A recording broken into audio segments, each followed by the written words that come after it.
Page তো খুললাম কিন্তু টাকা তো আসতেছে না। আহারে, পেজ খুললেই যে টাকা চলে আসবে বিষয়টা কিন্তু এরকম না, এত সহজ বিষয় না। ফেসবুকে আপনি কাজ করতে আসছেন, আজকে পেজ খুললে কি আপনি কালকেই টাকা পেয়ে যাবেন? এত সহজ কিন্তু নয়। তো যারা জানেন না তাদের জন্য আজকে একেবারে, যারা নতুন পেজ খুলছেন বা খোলার চিন্তা করতেছেন, শুধুমাত্র তাদের জন্য আজকের ভিডিওটা। পেজ খুললেই আপনার সরাসরি সাথে সাথেই টাকা চলে আসবে না। পেজে আপনাকে রেগুলারিটি মেনটেন করে ফেসবুকের গাইডলাইন মেনে আপনাকে কাজ করতে হবে, তাহলে একটা সময় এখান থেকে একটা ইনকাম আসার সুযোগ আছে। হ্যালো এভরিওয়ান, আসসালামু আলাইকুম।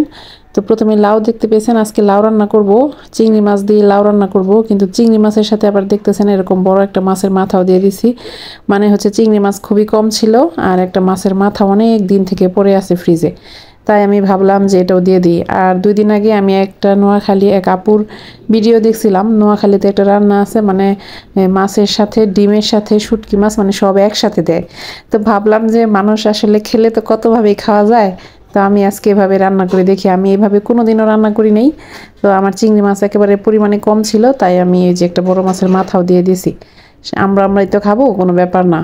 তো যাই হোক, নতুন যারা পেজ নিয়ে কাজ করতেছেন তাদের উদ্দেশ্যে কথা বলতেছিলাম। তো পেজ খোলার পরে কেন আপনার, মানে কি করতে হবে, কি কি কাজ প্রথম দিকে করবেন, একেবারে শুরুতে আপনি কোন কাজগুলো শুরু করবেন, সেই বিষয়টা নিয়ে আজকে মোটামুটি একটা ধারণা দিব। যারা ভিডিওটা দেখতেছেন অবশ্যই কিন্তু লাইক দিয়ে শেষ পর্যন্ত কন্টিনিউ করা যাবেন, আশা করি আপনাদের কিছুটা হলেও উপকারে আসবে। তো পেজ খোলার পরে প্রথমে আগে পেজের সেটিংসগুলো চেক করে নেবেন, আপনার পেজের সেটিংস ঠিক আছে কিনা। আপনি যত ভালো ভিডিও দেন, যত ভালো কাজ করেন না কেন, আপনার পেজের সেটিংস যদি ঠিক না থাকে তাহলে কিন্তু ভিডিওগুলো মানুষের সামনে পৌঁছাবে না। তারপরে হচ্ছে আপনার ক্যাটাগরি সিলেক্ট করা, আপনি কোন ক্যাটাগরির কাজ করবেন সেই ক্যাটাগরির সিলেক্ট করতে হবে।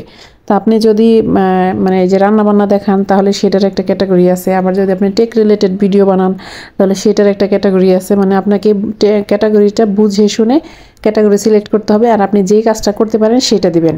এখন আপনি ট্রাভেলিং দিছেন ক্যাটাগরি, কিন্তু আপনি প্রতিদিন বাইরে যাইতে পারতেছেন না, তাহলে তো সেই ভিডিওগুলো মানুষ আপনাকে দেখবে না। ট্রাভেলিং সিলেক্ট করে যদি আপনি রান্নাবান্না দেখান তাহলে কিন্তু মানুষ আপনার ভিডিওগুলো মানুষের সামনে পৌঁছাবে না।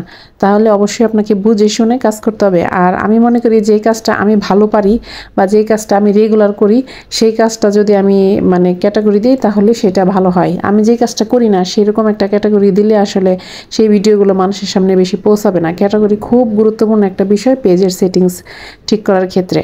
তো এটা একটা বিষয়। আরেকটা বিষয় হচ্ছে যে আপনার রেগুলারিটি মেনটেন করে কাজ করতে হবে। মানে আপনি ফেসবুকে আজকে ইচ্ছা করলো ভিডিও দিলেন, কালকে আবার দিলেন না, বা পরের দিন হয়তো আপনার কোনো ব্যস্ততা, এইগুলো কিন্তু ফেসবুক মানবে না। আপনাকে নিয়মিত রেগুলারিটি মেনটেন করে পেজটাকে নিয়ে আগায় যেতে হবে যদি আপনি পেজ থেকে ইনকাম করতে চান। আর যদি চান যে আপনার পেজটা অনেক ভালোভাবে গ্রো করুক, তাহলে অবশ্যই ফেসবুকের কিছু গাইডলাইন আছে, এই গাইডলাইনগুলো মেনে রেগুলারিটি মেনটেন করে কাজ করতে হবে। তো আরেকটা চুলায় কিন্তু আমি একটা শুটকি মাছের তরকারি বসাই দিছি, আর এগুলো হচ্ছে আমার ছাদের কুমড়ো শাক। তো কুমড়ো শাক নিয়ে আসছিলাম, সেটার সাথে কিছু বেগুন আলু দিয়ে আমি একটা শুটকি মাছের তরকারিও রান্না করে নিচ্ছি।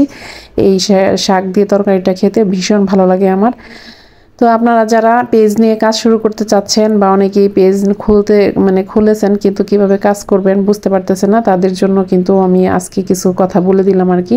রেগুলারিটি মেনটেন করে কাজ করেন। ভিডিওগুলো, আপনার ভিডিও কিভাবে আপনি এডিট করবেন বা কিভাবে আপনার ভিডিওর কোয়ালিটিগুলো অনেক বেশি ভালো করবেন সেই বিষয়ে একটা ছোটোখাটো শর্ট কোর্স আমি করাই। যদি কেউ করতে আগ্রহী থাকেন তাহলে কিন্তু অবশ্যই আমাকে নক দিতে পারেন।